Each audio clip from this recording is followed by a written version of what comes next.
ማድያትና ጥቁር ነጠብጣቦችን ለማጥፋት ብዙ ነገር ሞክራችሁ ተስፋ ለቆረጣችሁ፣ ዛሬ በሳይንስ የተረጋገጠና በአጭር ጊዜ ውስጥ ፊትን እንደ መስታወት ጥርት አድርጎ የሚያጸዳውን ትክክለኛውን መፍትሄ ይዤላችሁ ቀርቤያለሁ። ዛሬ የምናየው ብዙ ሰው የሚያውቀው ሳይሆን በቆዳ ስፔሻሊስቶች ዘንድ እጅግ የሚወደድ ግን ብዙ ሰው የማያውቀውን ሚስጥራዊ ነገርና ከእሱ ጋር ተያይዞ የሚሰራውን እጅግ ቀላል የቆዳ እንክብካቤ ዘዴ ነው። ይህ ዘዴ ማድያትን ለማጥፋት ብቻ ሳይሆን የምትመኙትን ፍጹም ጥርት ያለ ፊትም እንድታገኙ ያግዛችኋል። በፎቶ ላይ ያያችሁትን በጥያቄ ምልክት የተሸፈነውን ነገር ምን እንደሆነ፣ የት እንደሚገኝና እንዴት በአጭር ጊዜ ውስጥ ፊትን እንደሚያድስ ደረጃ በደረጃ እንመለከታለን። ወደ መፍትሄው ከመሄዳችን በፊት ብዙ ሰው የሚሳሳተውና ማድያቱ እንዲባባስ የሚያደርገውን ዋነኛ ምክንያት መረዳት አለብን። ማድያት ወይንም በሳይንሳዊ ስሙ ሜላዝማ የሚባለው የቆዳችን ቀለም ሰሪ ሴሎች ከመጠን በላይ ቀለም ወይንም ሜላኒን ሲያመርቱ የሚከሰት የቆዳ ላይ ጥቁረት ነው። ይህ በተለይ በጉንጭ፣ በግንባር፣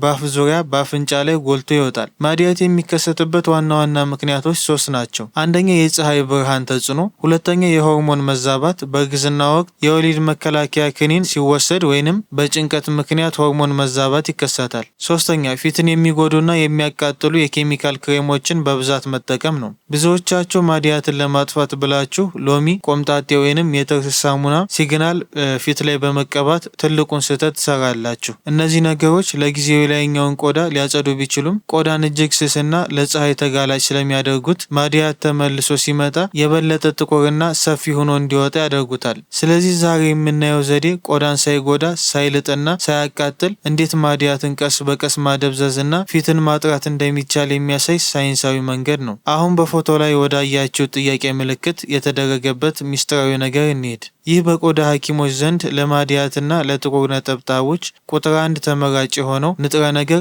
አዜሊክ አሲድ ነው። አዜሊክ አሲድ ምንድን ነው? ለምንስ ልዩ ያደርገዋል? ይህ ንጥረ ነገር ከገብስና ከስንዴ የሚገኝ ተፈጥሯዊ አሲድ ሲሆን ቆዳ ላይ ከመጠን በላይ ቀለም የሚያመርቱትን ሴሎች እንቅስቃሴ በቀጥታ በመግታት ማድያት እንዲደበዝዝ ያደርጋል። ከተለመዱት የፊት ማቅያ ክሬሞች በተለየ መልኩ አዜሊክ አሲድ ጤነኛውን የቆዳ ክፍል ሳይነካ የጠቆረውንና በማድያት የተጎዳውን የቆዳ ክፍል ብቻ ለይቶ ያክማል። በተጨማሪም የሞተ የፊት ቆዳን በቀስታ ያስወግዳል። የፊት ቀዳዳዎችን በማጥራት ቡግር እንዳይወጣ ይከላከላል። ፊት ለስላሳና ያለምንም ጥቁረት ጥርት ያለ ያደርገዋል። ይህ ክሬም በየፋርማሲውና በኮስሞቲክ መደብሮች ውስጥ በተለያየ ብራንድ ስም ለምሳሌ ስኪኖሬን ወይንም አዜሊክ አሲድ ተብሎ ታገኙታላችሁ። በቀላሉና እጅግ ባነሰ ዋጋ የሚገኝ ሲሆን አጠቃቀሙ ግን ጥንቃቄና ትክክለኛ ቅደም ተከተል ይፈልጋል። ትክክለኛውን አጠቃቀም አሳያችኋለሁ። እዚህ ላይ ልታውቁት የሚገባ ትልቅ ሚስጥር አለ። ይህ ክሬም ብቻውን ገዝታችሁ ፊት ላይ ብትቀቡት የሚፈለገውን ውጤት አታገኙም። ያለ ትክክለኛው የቆዳ እንክብካቤ ቅደም ተከተል ከተጠቀማችሁት ቆዳችሁ ሊያደርቀው ይችላል። ፍጹም የሆነውንና ፎቶ ላይ ያያችሁትን ጥርት ያለ ውጤት ለማግኘት ይህንን አዜሊክ አሲድ ከትክክለኛው የጠዋትና የማታ የቆዳ እንክብካቤ ጋር አዋህዶ መጠቀም ግድ ይላል። ይህ የቆዳ እንክብካቤ በሁለት ዋና ዋና ክፍሎች እንከፍለዋለን። የጠዋት እንክብካቤና የማታ እንክብካቤ። የጠዋት የቆዳ እንክብካቤ። በጠዋት ቆዳችን ከፀሐይ መከላከልና እርጥበት መስጠት ላይ ትኩረት እናደርጋለን። አንደኛ መታጠብ። ፊታችሁን በቀዝቃዛ ውሃ ወይንም ጀንትል ክሌንዘር በምንለው ለስላሳ ፊት ማጠቢያ ታጠቡ።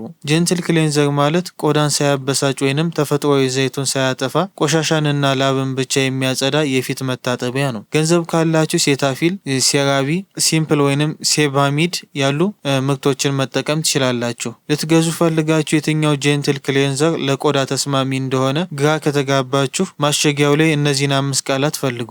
አንደኛ ጀንትል፣ ሁለተኛ ማይልድ፣ ሶስተኛ ደግሞ ፎር ሴንሲቲቭ ስኪን፣ አራተኛ ደግሞ ፍሬግረንስ ፍሪ፣ አምስተኛ ሶፕ ፍሪ የሚለውን እነዚህን ቃላት ምርቱ ላይ ካሉ ቆዳችሁን ሳይጎዱና ተፈጥሯዊ እርጥበቱን ሳይገፉ የሚያጸዱ ምርት እንደሆኑ ወቁ። ከገዛም በኋላ እንዴት በአግባቡ መጠቀም እንችላለን ካላችሁ አንደኛ መጠን 1 ወይንም 2 በእጅ መዳፋችሁ ላይ አድርጉ። ሁለተኛ መቀባት። ፊታችሁንና አንገታችሁን በቀስታ ተቀቡት። አይናችሁ ወይንም አፋችሁ ውስጥ እንዳይገባ ተጠንቀቁ። ሶስተኛ መታጠብ። ለብ ባለ ንጹህ ውሃ ፊታችሁን በደንብ ታጠቡ። አራተኛ ማድረቅ። በንጹህ ፎጣ ፊታችሁን በመጫን ብቻ አድርቁት፣ ወይንም በራሱ ጊዜ እንዲደርቅም መተው ትችላላችሁ። ጀንትል ክሌንዘር መግዛት ካልቻላችሁ ግን ጠዋት ላይ ፊታችሁን በቀዝቃዛ ውሃ ብቻ መታጠብ በቂ ነው። ሁለተኛ እርጥበት መስጠት። ፊታችሁን ከታጠባችሁ ወይንም ጀንትል ክሌንዘር ከተጠቀማችሁና ካደረቃችሁ በኋላ ቆዳችሁን የሚያረሰርስ ማለስለሻ ሞይስቸራይዘር ተቀቡ። ይህ ቆዳችሁ እንዳይደርቅና ወዙን ጠብቆ እንዲቆይ ያደርጋል። ሞይስቸራይዘር ማለት ቆዳችን ከውጭ ተጽዕኖ እንዲጠብቅና በውስጡ ያለውን የተፈጥሮ እርጥበት ይዞ እንዲቆይ የሚረዳ የፊት ቅባት ነው። ሞይስቸራይዘር ለምን ይጠቅማል? ቆዳችን እንዳይደርቅ፣ እንዳይላጥ፣ እንዳያሳክክና ጤናማ እንዲሆንና ልስልስ እንዲል ይረዳል። ፊታችሁ ከታጠባችሁ በኋላ የሚቀባ ቅባት ነው። የትኛውን ሞይስቸራይዘር ልግዛ ብላችሁ ከጠየቃችሁ ገንዘብ ካላችሁ እንደ ሴራቪ፣ ሴታፊል፣ ኒትሮጂና ወይንም ሲምፕል ያሉ ምርቶችን በጣም ውጤታማ ናቸው። እነዚህ ምርቶች በውስጣቸው ቆዳን የሚጠግኑና የሚያለሰልሱ ንጥረ ነገሮች አሏቸው። ተምታታባችሁ አይደል? ለጀንትል ክሌንዘር ተመሳሳይ ነገር ነው ያልኳችሁ። ይኸውላችሁ ለምሳሌ ሴራቪ ተብሎ ጀንትል ክሌንዘር አለ፣ ሴራቪ ተብሎ ሞይስቸራይዘር አለ። ከተመሳሳይ ብራንዶች የተለያየ ፕሮዳክት ማለት ነው። እነዚህን ስትገዙ የምርት ማሸጊያ ላይ እነዚህን 4 ቃላት ካያችሁ ለቆዳችሁ ተስማሚ እንደሆኑ ማወቅ ትችላላችሁ። አንደኛ ሃይድሬቲንግ፣ ሁለተኛ ደግሞ ነን ኮሞዶጀኒክ፣ ሶስተኛ ደግሞ ላይት ዌት፣ አራተኛ ደግሞ ኦይል ፍሪ። ለፊት የተዘጋጀ ሞይስቸራይዘር መግዛት ካልቻላችሁ አማራጭ የሌላችሁ አይምሰላችሁ።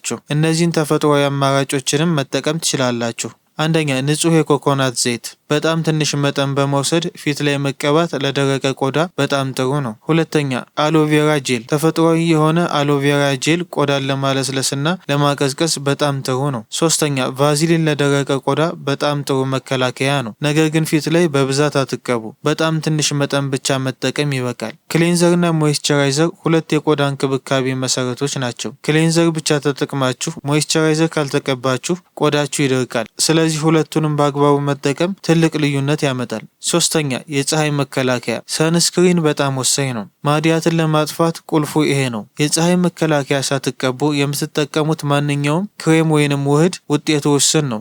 አዜሊክ አሲድ ስትጠቀሙ ቆዳችሁ ለፀሐይ ይበልጥ ተጋላጭ ስለሚሆን ከቤት ከመውጣታችሁ 20 ደቂቃ በፊት የፀሐይ መከላከያ መቀባት አለባችሁ። የማታ የቆዳ እንክብካቤ፣ ማታ ቆዳችን ራሱን የሚጠግንበት ሰዓት ስለሆነ አዜሊክ አሲድ የምንጠቀመው በዚህ ሰዓት ነው። አንደኛ በደንብ መታጠብ፣ በቀን ውስጥ የተጠራቀመውን አቧራ፣ ቅባትና የፀሐይ መከላከያ ለማስወገድ ፊታችሁን በደንብ ታጠቡ። ስትታጠቡ ጀንትል ክሌንዘር ብትጠቀሙ ይመረጣል። ሁለተኛ ማድረቅ፣ ፊታችሁ በንጹህ ፎጣ ወይንም ሶፍት ቀስ አድርጋችሁ በመንካት ብቻ አድርቁት፣ በኃይል አትሹት። ሶስተኛ ክሬሙን መቀባት፣ ፊታችሁ ሙሉ በሙሉ ከደረቀ ከ10 ደቂቃ በኋላ አዜሊክ አሲድ ክሬሙን በጣም ጥቂት የአተር ፍሬ የሚያክል ወስዳችሁ ማዲያትና ጥቁር ባለበት ቦታ ላይ ብቻ ቀስ አድርጋችሁ ተቀቡ። ሙሉ ፊታችሁ ላይ መቀባትም ትችላላችሁ፣ ነገር ግን መጀመሪያ አካባቢ በጥቂቱ መጀመር ይመረጣል። አራተኛ ሞይስቸራይዘር፣ አዜሊክ አሲድ በቆዳችሁ ውስጥ ሰርጎ እንዲገባ 5 ደቂቃ ከጠበቃችሁ በኋላ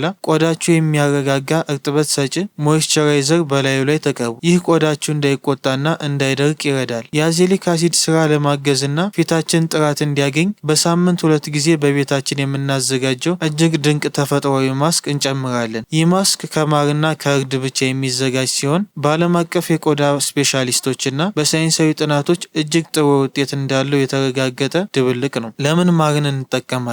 ማር ለቆዳ እንክብካቤ በሳይንሳዊ ጥናቶች ከተረጋገጡ ተፈጥሯዊ ንጥረ ነገሮች ሁሉ ቁጥር 1 ተብሎ የሚጠቀስ ነው። ማር ለቆዳ የሚሰጣቸው 4 ዋና ዋና ጥቅሞች አሉ። አንደኛ ባክቴሪያ ይከላከላል። ብጉር የሚያስከትሉ ባክቴሪያዎችን እንደሚገል በጆርናል ኦፍ ኮስሜቲክ ደርማቶሎጂ ጥናት ተረጋግጧል። ሁለተኛ ቁስልን ያክማል። ይህ ምናልባትም ብዙ ሰው የማያውቀው ነገር ነው። በዘመናዊ ሕክምና ውስጥ እንኳን ዶክተሮች አንዳንድ ቁስሎችን ለማዳን ሜዲካል ግሬድ ማኑካ ማር ይጠቀማሉ። ይህ ማለት ማሩ ቁስሉን የመጠገንና የማዳን ከፍተኛ አቅም አለው ማለት ነው። ሶስተኛ ቆዳን ያረጋጋል። ቆዳ ሲቀላ፣ ሲቆጣ ወይንም ሲያሳክክ ማር መቀባት እንደ ማቀዝቀዣ ይሰራል። ማር ተፈጥሯዊ ጸረ እብጠት አንቲ ኢንፍላማቶሪ ባህሪ ስላለው የተበሳጨ ቆዳን ለማረጋጋትና የቆዳ መቅላትን ለመቀነስ ይረዳል። አራተኛ እርጥበት ይሰጣል። ለምን እርድ እንጠቀማለን? እርድ ውስጥ ከርኪዩሚን የተባለ ንጥረ ነገር አለ። ይህ ንጥረ ነገር ታይሮሲኔስ የተባለውን ቀለም ሰሪ ኢንዛይምን ይገታል። ይህም ማዲያትና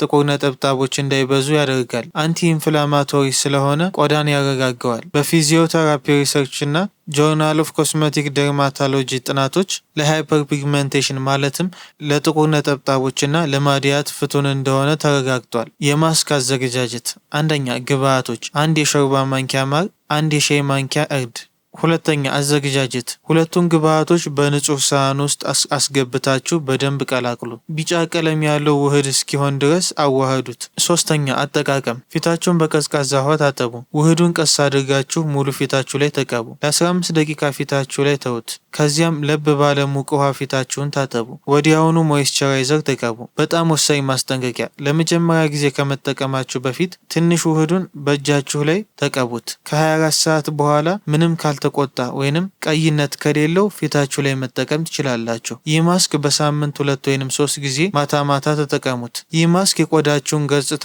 ወዲያውኑ በማለስለስ ለአዜሊክ አሲድ ስራ ምቹ ሁኔታ ይፈጥራል።